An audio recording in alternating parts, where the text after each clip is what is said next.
Recently, Pete and I did a 1-year review of our 1-year-old Grand Design Reflection 303 RLS. That is our trailer, which we have nicknamed Ellie Mae because she's just like Ellie Mae Clampett. She is rugged and she's beautiful all at the same time. Overall, we absolutely love her. But there is one thing that if we could swap out from our old 2015 Grand Design 303 RLS, we would do that. The thing that we would change if we could is this on-demand tankless hot water heater. We absolutely hate this thing. One of the reasons is that we do a lot of boondocking and it takes a ton more water to be able to have relatively warm-ish water for showers and washing dishes and all that kind of stuff. If we were RV park people and we were camping in places that we had full hookups all the time, we would absolutely love this thing because it can create a ton of hot water. It's not like you're limited to that 6-gallon tank when you have a regular tank propane hot water heater. So this does get heated by propane, but it's tankless, so it's on demand. And if we were parked at an RV park and had full hookups, we could basically take showers like we do at home. You could be in there for 20 minutes if you wanted to, and you're not going to run out of hot water. But that isn't how we camp. We love boondocking and we want to be out in the middle of nowhere with beautiful scenery, and that's why we do what we do. So when we're boondocking, obviously water is a problem. It's a problem because we don't have unlimited supply of fresh water, and it's also a problem because we don't have unlimited ability to dump our gray water. So this then becomes a problem for us because it isn't really like instant on-demand hot water. It takes a while for everything to heat up. So we're standing here right now in the bathroom, and obviously there's 3 faucets in the whole joint, right? So hot water in the bathroom sink, hot water in the bathroom shower, and hot water in the kitchen. They are not created equal. The hot water in the kitchen is the hardest thing. I don't know if it's like longer plumbing or like longer plumbing lines or whatever, but it's definitely harder to keep the water hot in the kitchen compared to what you can do here in the bathroom. I know that there's a lot of RVers that are actually wanting to switch from a tank hot water heater to a tankless. But I also know that there's a lot of people that feel just like us and wish that we could actually go back and kind of downgrade to the old-fashioned tank hot water heater. So I have played with this thing. I've talked to other RVers trying to figure out exactly like how I can live with this and have it not be totally horrible. So I got some advice, we tried some different things, and we kind of have come up with something that is like, we can live with it. We don't love it, but it's better than when we first started. You kind of have to learn how to use these things. So originally I was coming in here, so we are on here at 106 degrees, and that's what we set to now. But I used to, you can set this thing all the way up to, let's see, is it 124 that it goes up to? 124. I used to set it at 124 thinking that the hotter the water got, the better it would be.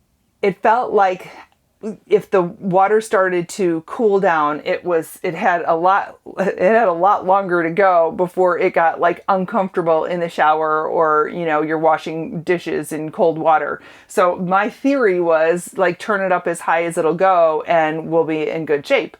But that isn't what happened, because when it's that hot, when it finally does come up to temperature, when you're in the shower, for example, now you are not standing there in water that's 124 degrees and feeling comfortable. It's too hot. So now at that point, you're actually having to mix and turn on the cold water.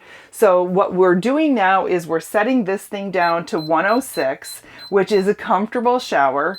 And and letting it ride. That way, when we're in the shower or when we are washing dishes and rinsing dishes, it is full hot and not trying to mix cold at all. So that's the first tip. Find a temperature range that you're comfortable with. Some people like it a little bit hotter for a shower, maybe 107. Some like it a little bit less, but find that range for yourself. We're happy right now with 106. The other thing that you need to know is that you can't trickle anything and have this thing even come on, let alone stay on. So, I think a couple of times I talked about our friend that we have nicknamed Billy Metro, because he is a guy that taught us so many camping tips when we first started camping seriously. And he got the nickname because he is half hillbilly and half metrosexual, and it is a compliment that his name is Billy Metro. So Billy Metro taught us that yes, you can be super clean. He's a very clean kind of guy, but you have to manage your usage of water. And so he taught us how to actually wash our hands. So normally I would just come in just like I do at home, turn the water on and, suds up and stuff. But here's what Billy Metro taught us. So we're going to go ahead and add some soap to our hand. We're going to turn this water on very slowly. You can hear the pump. It's not even enough pressure for the pump to continue to stay on. That's the water pump. That's not the water heater I'm not talking about.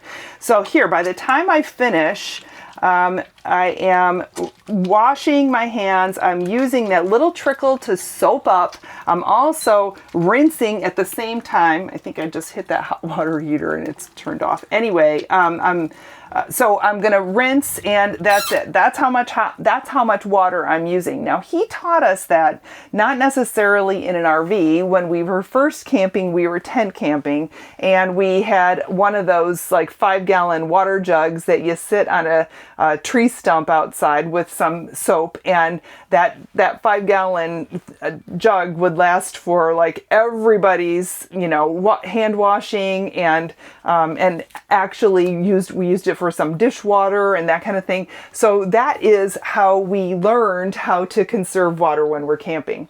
Well, let me tell you that doesn't work when you are trying to run hot water. This hot water faucet needs to be on almost full blast. So if there isn't enough flow in the system, this hot water heater won't turn on. Even if it does turn on, but you don't have enough flow to keep it on, it will cycle on and off. So basically, you have to have your faucet almost full on to keep this thing, to start it and to keep it going. So we took the Billy Metro style of hand washing very seriously and to heart, because water is such a critical thing when we're boondocking, and especially when we started going on longer and longer trips. So the thing that he taught us in hand washing, we also do in the shower. And I think people call them military showers or whatever they are, where you turn the water on, you get wet, and you turn it off, you suds up, and then you turn the water back on to rinse off, and you use minimal water that way. Well, same thing there. You are not having enough flow go through the system to be able to keep your hot water heater running because you turned it off, right? So when we had our propane tank, we would manage that propane, and we would turn the hot water heater off and on when we knew we were going to be using that, using it for a shower or for dishes or whatever. So we knew that as soon as we turned that hot water lever on, it was giving us hot water, and until we ran that 6 gallons dry, we had hot water, and it was great. You just kind of kept going with it. So before we actually start to do some demonstrations, I wanted to just let you know that it is, let's see, what time is it? It's about 4 o'clock in the afternoon. It's a bright sunny day in the desert, and it's a warm day today. So right now it is 68 degrees outside. It's 80 in here. And so we're not dealing with cold soaked lines and things like that. This is almost the best condition that you can be in to have this hot water heater be your friend and not your foe. So we're not battling the elements. but I want to show you what we do, how it works, and how we deal with it. So we're going to come back into the bathroom. Okay, so we are showing 82.8 degrees Fahrenheit on this thermometer right now. And you know that we've got this set at 106 degrees. And we haven't run any hot water at all. So this is like from scratch. Here we go. I'm going to take the what do you call this? Sprayer thing. I don't know what this shower head. And I am going to turn on the hot water only. I've got a 10-quart bucket, so you're going to see how much water it takes to be able to get up to temperature. And you're also going to be able to see between the thermometer here and over here on the Furrion panel where we are at temperature-wise. So we are ready to go. And so I'm not talking about how long in time it takes. It's more about how much water it takes to get up to temperature. Okay, so I'm going to start right now.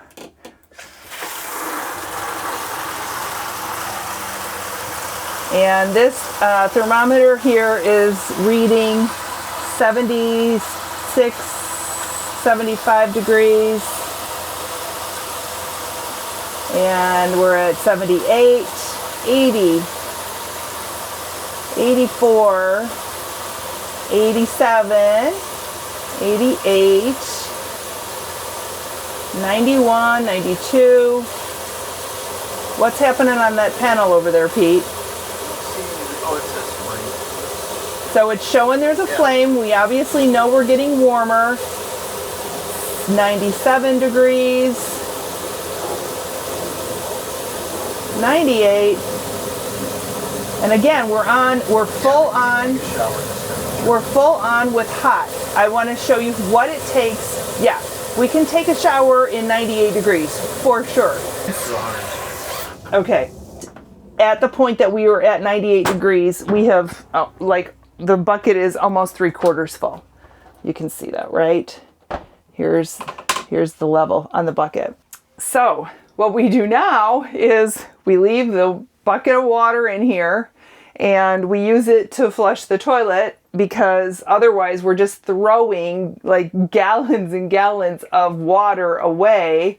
If we were just going to dump it outside or something like that. So that's how we flush our toilet. And actually, I think it's kind of gross to take a bucket and flush your toilet with it. I mean, I would rather, I want my other tank hot water heater back. I hate this thing. I'm so glad that we got the tip from some of our friends to reduce the temperature that we have the Furrion set at, because eventually, if you take a long enough shower, you're definitely going to be in the point here where the water is coming out hot enough that that's too hot, and you need to start mixing in cold. So that's where we are. Now I want to let this settle back down, and I'm going to do one more test, and I'm going to show you something in the kitchen that's a little bit different than what we're dealing with in the bathroom. Even though we have a temperature of 106 set on the thermostat for the heater, know that you're never going to see that temperature coming out of your faucets, because as the water is running through the lines, heat is actually dissipating off of it. So even though at the source it might get up to 106, by the time it actually gets through all that plumbing and reaches whatever faucet you're running, it's never going to be that hot. So that's one of the reasons why you might want to set it a little bit higher. But like I said before, when you're in the shower and it gets to the point that it's too hot, then all of a sudden you're mixing cold, and then that really messes you up, because you'll start to get like hot and cold like spurts when you're in there when that's happening. And I think it's because the hot water heater is turning itself off during that time, because you don't have it on full blast, right? Or really close to like full on flow. That's the key. It's the enormous amount of flow that is required to start and keep that hot water heater on. That is why this is such a killer for boondockers. Like I said, the kitchen is different than the bathroom, and I don't know if it's because the lines are longer, that the plumbing is running in a different area or whatever. But it's more challenging to keep the water, get it hot here and keep it hot here. So one of the things that I do is I will wash dishes in batches. So you've seen probably in some of my videos where I have a sink full of dirty dishes.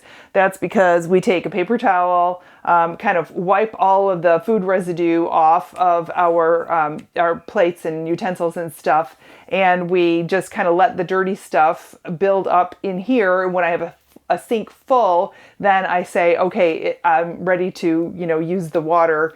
I get the most out of that water by doing a big batch of dishes instead of doing little batches, all the way along.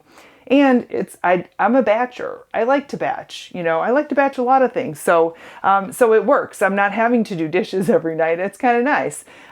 So anyway, the thing that is kind of bad about dishes is that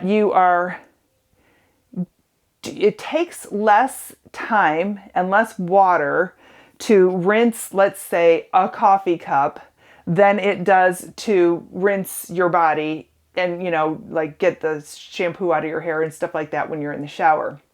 In the shower, you've got that hot lever on full blast, and it takes a while to, totally rinse off. Well, in here, all you're doing is, a quick on and off to rinse a coffee cup. So the problem is that if you even get the hot water heater to kick on, it isn't going to stay on because you keep turning it off and on fast. So not only do I batch, I let the sink fill up, I batch washing, and I'll do I don't know, 6 coffee cups at one time, so that I'm rinsing 6 coffee cups, and I'm trying to leave the water on as long as possible so that the hot water heater doesn't kick off on me. So that's why it's extra challenging here. But the biggest thing that has really worked for us is that Pete and I, if we're in sync, it is a really awesome thing. That means he's taking a shower at the same time that I am washing dishes out here. And between the two of us, we're putting so much demand on the flow on the hot water heater system that it's staying on. Or if it's kicking off for such a short period of time that it kind of will reignite and start again. So that's the secret. When I'm here doing this and he's not in the shower taking a shower, this is a lot more challenging. So I take my bucket, same thing as in the shower, and I put it in the sink and I run the hot water until it gets hot. So we're still at that 106 degrees set in there, and I'm going to show you what it takes to do full on hot water and get this up to temperature in here. So let's start, and I am at 75 degrees, 78, 89, we're at 90, 93, 95, 97, 98. So 98 is nice and warm. It's not like hot washing dishes. I like my dishwater hotter than that if I can. So we're at 100 here, and it's like lukewarm, It's not like you're doing hot dishes or hot rinsing or anything. And I know that I'm not doing, the temperature isn't high enough. I got another alarm going. I always set alarms, so otherwise I forget to do things. Anyway, we're at 101. So I know that I'm not actually sanitizing with hot water heater when I'm washing and rinsing dishes, but it just feels like you're getting a lot more grease off the dishes and stuff like that. So we're now at 102, and it's kind of okay. I mean, I can live with that for a dish temperature or a dishwashing temperature. So same thing, we're at about 3/4 of the bucket. So you can see how much water you waste doing this, and it is just, I think that it would be really nice if there was an option. I think that Grand Design and most of the manufacturers are putting these tankless systems in most of the newer rigs, and I just wish that there was a way to make them be more efficient, because that's wasting a lot of water. But as long as you can use it for flushing, at least you're not just like dumping it out and watering the trees outside. You know what I'm saying? So, if you have any tips and you're managing your tankless hot water heater better than we are, please let me know, because this is like our workaround. We still don't love it. But it's kind of the best that we've found up to this point. So we're looking for different solutions. If you've got some ideas, we would love to hear those. And if you have any questions, leave a comment. We'll help you in any way that we can. I'll also leave a link in the description below to the video where we did our 1-year review of our little Ellie Mae here. And like I said, if it wasn't for this hot water heater, we would love almost like everything about her. But that's kind of just the one drawback. So if you have questions, let me know, because I really would love to be able to do specific videos that can help you out in the things that are challenging for you in your RV journeys. So yeah. Until next time, talk to you again soon. Bye-bye.